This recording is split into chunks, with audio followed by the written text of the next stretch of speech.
हात वर करू नका. पंख्यात वर पंख्यात तर तुमच्या हात एक तर कुठेही जाते. माझे मित्र माझे एक मित्र योगेश निंबाडे म्हणून माझे मित्र. तो ऍक्च्युली कसा आहे, तो सारपट्ट्यामध्ये त्याचं दुकान आहे तिथं बसतो. हे होतंय का सारखं सारखं? कारण माझं पंचला झालं तर मग मला खाली उतरून जावं लागतं घरी. ठीक आहे दुसरा माहिती द्यायला तरी सोन्याचा माहिती का बरं. हॅलो. तर मागच्या महिन्यात माझं एक नुकसान झालं, लय मोठं नुकसान झालं. माझा मित्र एक अशी वेबसाईट काहीतरी बघितलं, लय मोठी वेबसाईट आहे, सगळ्यांना माहिती नाही, सांगत नाही कुठल्या वेबसाईट आहे.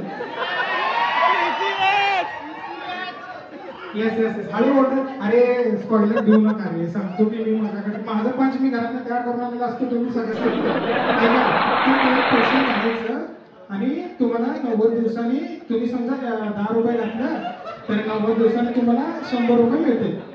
बघा 90% 100%ची ओव्हर प्रॉफिट आहे ऍक्च्युली. आणि माझ्या मित्राने म्हणजे योगेशने काय म्हणलं, काही ओंकार तिकडे सांगतो तुला मला. आता घेऊन बसला. त्याला सांगायची स्टाईल पण नाही खतरनाक आहे का. मी ना सध्या 14,000 रुपये टाकलो. ऐक, रोज मला 400 रुपये येतात. रोज सकाळी उठायचं, 400 रुपये विड्रॉल करायचं, असं 90 दिवस करायचं. माझा रेफरन्स कोड तू घे, तुझे पैसे मला येते, तू खालच्यांना सांग. असं करत करत ना त्यांनी मग ते एक्सप्लेन केला की पैसे कसे. मग मी म्हणलं ठीक आहे, आपल्याला पैसे पाहिजे, गरज आहे पैसे. मग मी 7,000 रुपये इन्व्हेस्ट केले. मग मला वाटलं की रोज थोडे पैसे आले मला.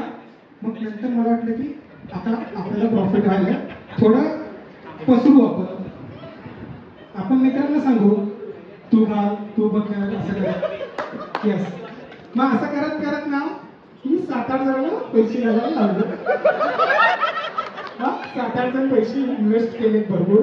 आणि पैसे इन्व्हेस्ट केल्यानंतर मग आम्हाला गॅरंटी होती की ते एक ना एक दिवस ते उडणार आहे, एक नाही ते जाणार आहे फिक्स 100%. तर मग सगळ्यांनी पैसे इन्व्हेस्ट केले. आणि सगळ्यात शेवटी ज्याला आम्ही कन्व्हिन्स केलं ते प्रसाद होता. कुठे प्रसाद होते? इकडे प्रसाद, इकडे ये. तोंड बघून घ्या, सगळ्यांचं तोंड बघायचं. बघा सगळेजण पैसे इन्व्हेस्ट केले ना. आता ह्यानी इन्व्हेस्ट करायला लागलाय, ह्यानी तुमच्या पैसे येतील ना नक्की. अरे तू कर तू फक्त. सगळ्यांच्या तोंडांना आपण गाडी मोबाईल मारून म्हणतो टेन्शन घेऊ नको, आयफोन घेऊ कुठलं. तिने इन्व्हेस्ट केला, दुसऱ्या दिवशी बंद झालं. दुसऱ्या दिवशी पूर्ण सगळं ते साईट बंद झाली, पैसे गेले, सगळे गेले. त्याच्या तोंडाकडे पाहता बघा. आम्ही कोणाला दोष देत नाही. ह्याच्या पायगुणीला त्याला दोष देतात.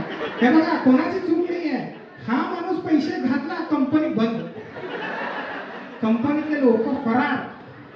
तर मग माझा एक छोटासा किस्सा होता, आनंद सांगितलं होतं. आईला माहित नव्हतं नंतर हे सगळं. अरे मम्मी आहे का? हे प्लीज प्लीज त्यांच्या नंतर चलो थँक्यू.